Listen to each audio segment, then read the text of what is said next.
আসসালামু আলাইকুম, বিসমিল্লাহির রহমানির রহিম। আজকে চলে এলাম নতুন একটি ভিডিও নিয়ে। এখানে গাছ থেকে যে লাউয়ের ডোকা পাতা তুলে সব কিছু দিয়ে গাছের বেগুন দিয়ে এখানে একটি চেপা শুটকি রান্না করা হচ্ছে।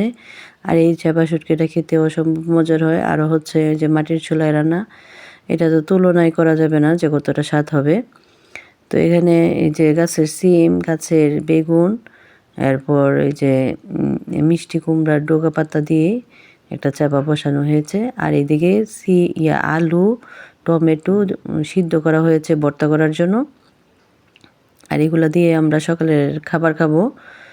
তো অনেক ভালো লাগে গ্রামে থাকতে। সকালবেলা শীতের দিন বাইরে রৌদ্র আসলে অনেক ভালো লাগে। আর এরপর যে চুলায় আগুন দিলে পরে চুলার পাশে বসে থাকতেও ভালো লাগে। তো এখানে চাপা শুটকি তরকারিটা প্রায় হয়ে গেছে, এখন নামিয়ে নেওয়ার পালা। যেহেতু অনেকগুলো মানুষ এই জন্য একটু ঝোল রেখেছে। আর এই ঝোলটা এই যে শুটকি শিরার মতো লাগবে। আর এখানে একটা পাতিল বসিয়ে দিয়েছে, এখানে কিছু কাঁচামরিচও কুচি করে দিয়ে দিয়েছে। আর যেহেতু হাঁস পালে, হাঁসের বাচ্চাগুলোও ছুটাছুটি করতেছে। আর এখানে দুইটা মুরগি আনছে। আর মুরগিটির যে অবশিষ্ট পালকগুলা বা চামড়াগুলা এগুলা হাঁসগুলোকে দিচ্ছে। আর হাঁসগুলো অনেক দৌড়াদৌড়ি করে এগুলো খেয়ে নিচ্ছে। যেমন শান্তি এমন কষ্ট, এদের জন্য বাহিরে বসে কিছুই করা যায় না। আর এখানে পেঁয়াজ কুচি দিয়ে দিয়েছে, টমেটোর তরকারি রান্না করবে। তো আলু টমেটো দিয়ে মলা মাছের চচ্চড়ি। আর এই মলা মাছের চচ্চড়িটার মধ্যে কিছু ধনে পাতাও দিবে, অনেক টেস্টি খেতে এটা। তো আমার ভাইয়ের বউ যখন রান্না করতেছিল তখন আমি পাশে বসেছিলাম। এখানে আলুগুলো দিয়ে দিল, মশলা কষানোর পর আলুগুলো একটু কষিয়ে তারপর এখানে টমেটো দিয়ে দিবে।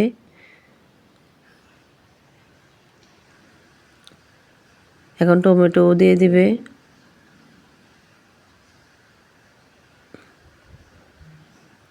আর টমেটোটা একটু কষিয়ে তারপর এখানে মলা মাছ দিয়ে দিবে। আর মলা মাছও আমাদের পুকুরের মলা মাছ, অনেক সুন্দর।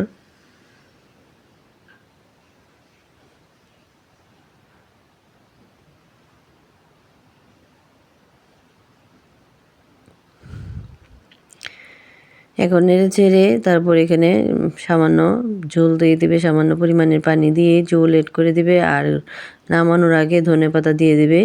তো আমি বসে চুলার পাশে বসে থাকতে থাকতে মনে হলো যে আমি একটু হেঁটে আসি। তখন ওই যে প্রতিবেশীদের বাড়িতে গেলাম। আর ওইখানে যাই দেখি যে এক ভাবি গোবর দিয়ে মুড়টা বানাইতেছে। তো সেটাও আপনাদের সাথে শেয়ার করে ফেললাম যে গ্রামের মানুষ কীভাবে যে লাকড়ির জন্য এভাবে গোবর দিয়ে মুড়টা তৈরি করে।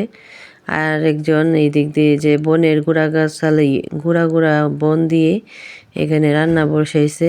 জিজ্ঞেস করলাম কি রান্না করতেছো, তখন সে উঠায় দেখাইলো যে সিম আলু দিয়ে টমেটো দিয়ে মাছের তরকারি রান্না করতেছে। আর ওই পাশে ভাত বসিয়ে দিয়েছে।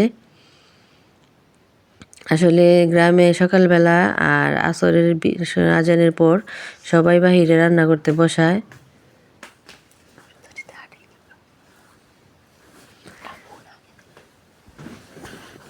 তো দেখেন যে গ্রামের বাড়িতে আড় বেঁধে এভাবে মুড়টা শুকায়।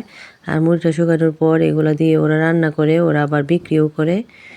তো সবাই শীতের দিন সবাই রোদ উঠলে দেখা যায় রোদ্রে এসে দাঁড়ায়। আর রোদ্রে দাঁড়িয়ে অনেক গল্প সল্প করে গ্রামের বাড়িতে। আবার শহরে এটা চলে না। তো ওদের করে সামনে কিছু আদা গাছ আর এই যে কালো মরিচের গাছ লাগাইছে। মরিচগুলো একদম ছোট ছোট কিন্তু অনেক ফ্লেভার ভালো আর ঝালও বেশি। তো এইদিকে যে গ্রামের বাড়ি সবাই মুরগি পালন করে, যার তার মতো মুইটা রোদ্রে বানায় শুকায় তারপরে এগুলা যত্ন করে পলিথিনে ভরে রেখে দেবে। সারা বছর এগুলা দিয়ে রান্না করে। তো দেখেন এখানে একটা লেবু গাছে কত লেবু হয়েছে, আর এই লেবুটাকে এলাচি লেবু বলে, এটার ফ্লেভারটা অনেক মজা। তো উনি ওনার অলিভ দিয়ে দিচ্ছে। তো আমার ভিডিওটি যদি ভালো লাগে অবশ্যই লাইক করবেন, কমেন্ট করবেন এবং আমার পাশে থাকবেন। সবাই সুস্থ থাকবেন, ভালো থাকবেন। আল্লাহ হাফেজ। লাইক করবেন, কমেন্ট